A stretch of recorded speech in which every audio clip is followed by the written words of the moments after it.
अब जरा विचार करने की है।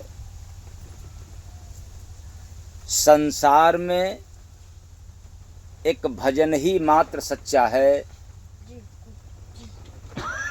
क्योंकि संसार में जो कुछ भी मिलता है, दिखता है, सब सपने की भांति है। अब आप लोग कहोगे कि धन जो दिखाई दे रहा है ये सपना है, ये भी सपना है। ये नात रिश्तेदार जो दिख रहे हैं ये भी सपना है। तो सपना का अर्थ क्या होता है? जो देखने में तो है लेकिन साथ नहीं देता। दूसरे शब्दों में, जो साथ नहीं देता उसको देखते हैं फिर भी अपना मान समझ बैठते हैं, इसलिए उसको हम लोग सपना कहते हैं।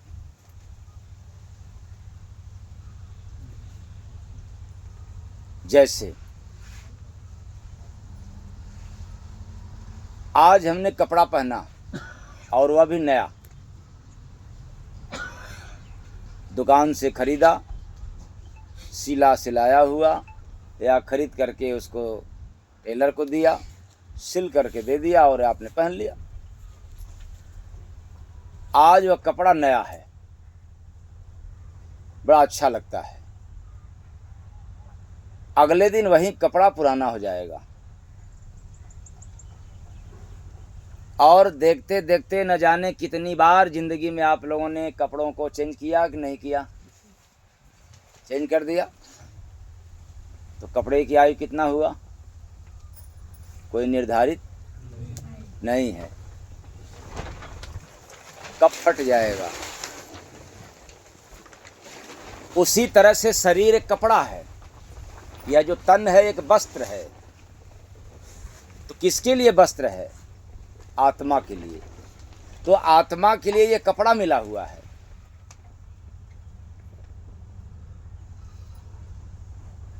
अब हम सभी लोग कपड़े को पहन करके ये मान लें कि कपड़ा सत्य है, बिल्कुल सच है, तो मूर्ख है। अगर कपड़ा सत्य है तो कपड़े को चलना चाहिए। कब तक?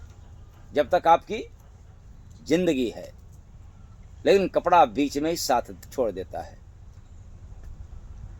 तो हम लोग वैसे ही कपड़ा को, दुकान को, मकान को, बेटा बेटी को सत्य मान करके काम करते हैं। धर्म, अध्यात्म और सारे संत महात्माओं ने यही चताया है कि देखो इस संसार में सत्य केवल है तो भजन है।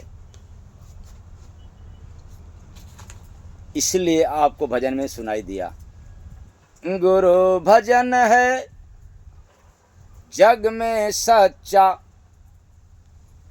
बाकी सब जग सपना है।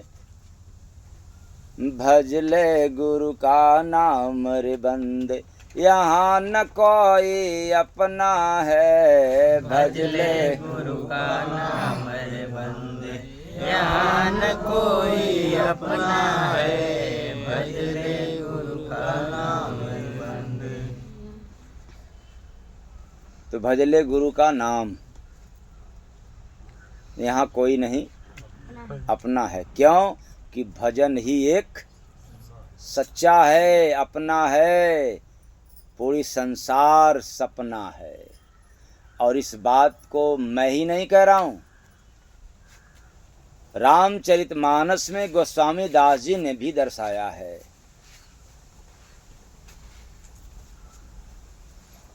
और स्वयं भगवान शंकर जी अपनी पत्नी अर्धांगिनी से कहते हैं कि उमा कहूँ मैं अनुभव अपना।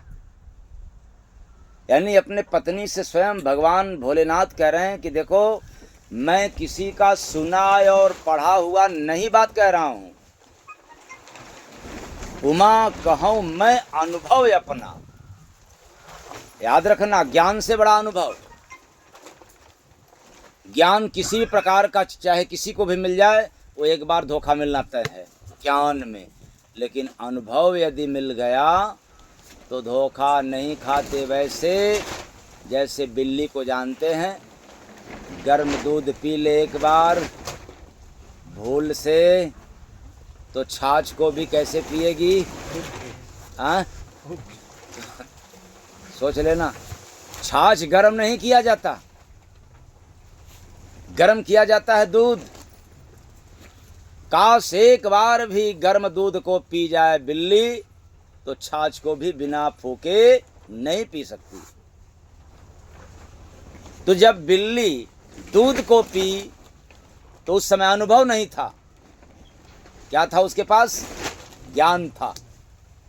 धोखा मिल गया।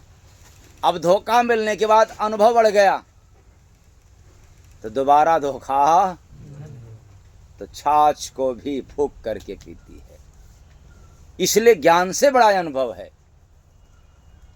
तो शंकर भगवान अपनी पत्नी से कहते हैं कि देखो मैं अनुभव की बात कह रहा हूं कि उमा कहूं मैं अनुभव अपना और सत्य हरि भजन जगत सब सपना।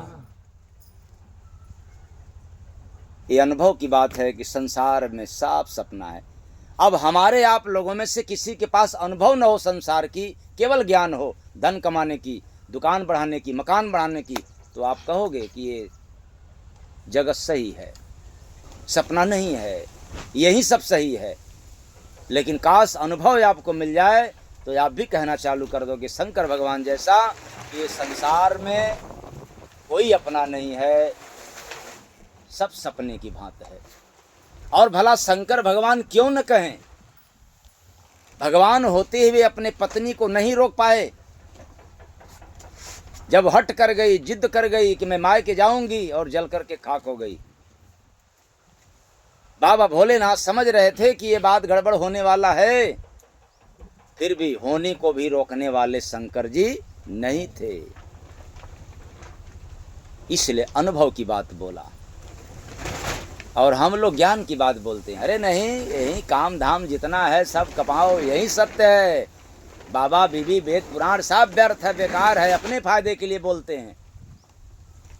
लेकिन तात्विक नजर से उठा करके देखो, अनुभव की आंख से देखो, तो कोई आज जाता है, कोई कल जाता है और कोई अगले दिन चला जाता है, सपने की भांति। आप देखते देखते बतलाते अरे फलाने तो थे, लेकिन हम लोगों के बीच से क्या हो गए? चले गए, सपना हो गए। इसलिए गुरु भजन है जग में सच्चा, बाकी सब जग सपना है। भज ले गुरु का नाम रे बंद, यहाँ न कोई अपना है। भज ले गुरु का नाम रे बंदे, यहाँ न कोई अपना है। भज ले गुरु का नाम रे बंदे, यहाँ कोई अपना नहीं है। इसलिए भजन करोगे तो जिसको अपना समझ करके काम करते हो उसके मोह के बंधन में नहीं बच पाओगे। भजन नहीं करोगे तो जितने लोगों को अपना मान करके काम करते हो उसी में फंस करके मर जाओगे, लेकिन निकल नहीं सकता। काम तो भी करोगे और काम जब आपको अनुभव हो जाएगा तब भी करोगे। दोनों काम करने का तजुर्बा अलग हो जाएगा। वो क्या? जब आपके पास ज्ञान था तो मोह भी था, और जब आपके पास अनुभव हो गया तो आप निर्मोही हो गया। प्रेम से बोलिए सतगुरु भगवान की क्या बन गया?